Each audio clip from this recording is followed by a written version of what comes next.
এই যে আমাদের গ্যারেজে দেখতে পাচ্ছি এমআর বারবার সেলুনের অনার। দেখছি সে এখন নিজের গাড়ি সে নিজেই কাজ করতেছে। হ্যাঁ অজিত বিশ্বাস, কি সমস্যা ভাই আপনার গাড়ির? সমস্যা আসলে নাড়িগুড়ি সব ফেলা দিচ্ছে, আর কাপড় সরানোর খালি ক্যাপিটাল আছে আর বডিটা আছে, দুটো জিনিস আছে।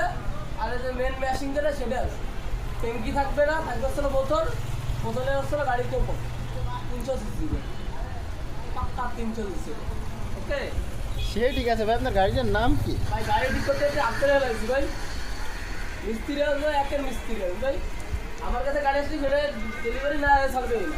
সে ঠিক আছে ভাই, কিন্তু আপনি যেখানে আসছেন এসকে বাইক পার্লার, আপনার যেহেতু জেমস পার্লার, আমাদের যেহেতু এসকে বাইক পার্লার, সেক্ষেত্রে আমরা সব চেষ্টা করব আপনার গাড়িটা সাজাই দেওয়ার। এখন ভাই আপনি গাড়িটা কেমন সাজাতে যাচ্ছেন? আমি আসলে পুরো ছাপড়িভাবে সাজাতে যাচ্ছি ভাই। তা আপনার চুলের কাটিং টাটিং দেখে তো আপনি নিজেই ছাপড়ি। আমি তো নিজেই ছাপড়ি ভাই। ওকে ভাইয়া, ছাপড়ি বানাই রাখি। তা আপনি কি নিজে একজন টেকনিশিয়ান নাকি আপনি কাজ শিখতেছেন? আমি যা কাজ শিখতেছি ভাই, আমার বাইকের কাছ থেকে আমি কাজ শিখতেছি।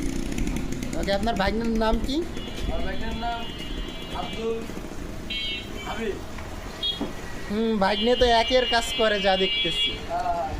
কথায় আছে ছোট মরিচে ঝাঁজ বেশি, তা ভাগ্নে তো সে একের খেলা দেখাচ্ছে কাজে।